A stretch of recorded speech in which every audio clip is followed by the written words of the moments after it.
Hello and welcome back to the channel.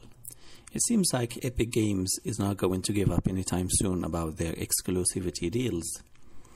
According to GBA Temp, Epic has paid $10.5 million to control the video game in order to get it as a PC exclusive on their game store.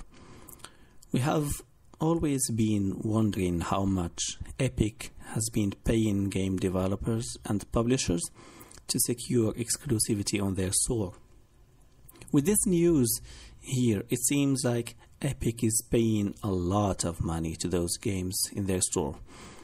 I also believe the money they pay differs from a game to another. Of course, you know, an indie game is not similar to a AAA game, and of course, AAA games themselves are different from one another.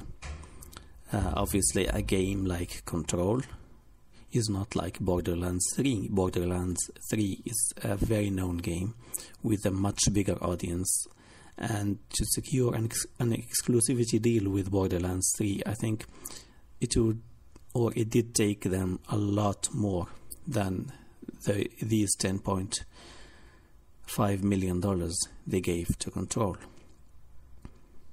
If we do a little math here, we will see how much this amount of money means to the company, you know, to Control. So if we deduct the 12% Epic Games Store takes from a $60 game, we will be at around $52.8 per game going to game publishers and developers. And that means they will have to sell approximately 202,000 game copies to get that $10.5 million. So this is a lot of copies to sell in order to get that amount of money, which they got, you know, by just securing that exclusivity deal. So imagine the game, for example, went to Steam, and Steam is paying less than Epic Games Store. So it would have really taken them a lot just to get that number, which they got here, like from the get-go, you know. And they got all of that money, which means no store deduction from it. It's actually a very compelling amount of money to secure the game exclusivity.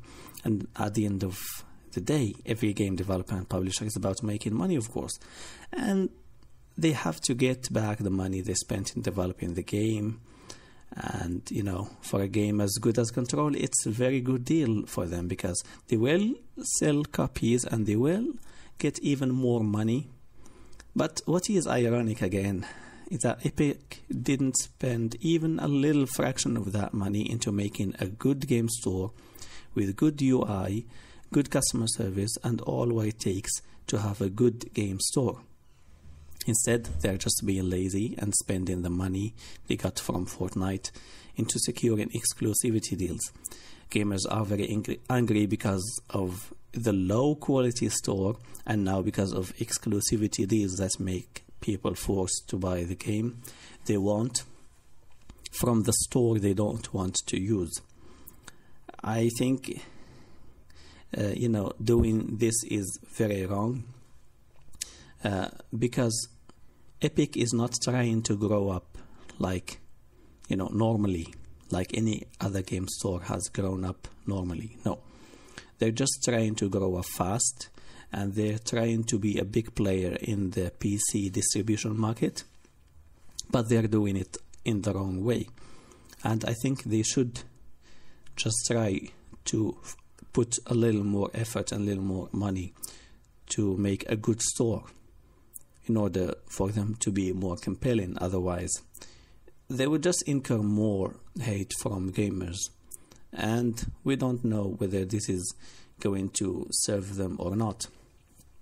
You know, they're making publicity for themselves, actually.